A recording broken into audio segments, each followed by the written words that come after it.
Mega brother నాగబాబుకు కేబినెట్లో చోటు కల్పించాలని ఏపీ ప్రభుత్వం కీలక నిర్ణయం తీసుకుంది. నాగబాబును మంత్రివర్గంలోకి తీసుకోనున్నట్లు సీఎం చంద్రబాబు అధికారికంగా ప్రకటించారు. అయితే ఆయనకు ఏ శాఖ కేటాయిస్తారనేది సస్పెన్స్. ప్రస్తుతం జనసేన ప్రధాన కార్యదర్శిగా ఉన్న నాగబాబు త్వరలో మంత్రిగా బాధ్యతలు స్వీకరించనున్నారు. ఏపీ అసెంబ్లీ స్థానాలను అనుసరించి 25 మంది మంత్రులు అవ్వాల్సి ఉండగా ప్రస్తుతం 24 మంది మంత్రులు ఉన్నారు. మంత్రివర్గాన్ని విస్తరిస్తున్న నేపథ్యంలో పొత్తులో భాగంగా ఆ మిగిలిన ఒక్క స్థానాన్ని జనసేనకు కేటాయించింది కూటమి ప్రభుత్వం. జనసేన నుంచి ప్రస్తుతం పవన్ కళ్యాణ్, కందుల దుర్గేష్, నాదెండ్ల మనోహర్ మంత్రులుగా ఉన్నారు. కానీ కూటమి పొత్తులో భాగంగా జనసేనకు 4, బీజేపీకి 1 మంత్రి పదవి ఇవ్వాల్సి ఉంది.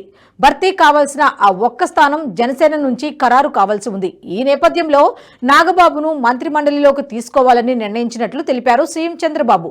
మొన్నటి వరకు నాగబాబును రాజ్యసభకు పంపుతారనే ప్రచారం జరిగింది.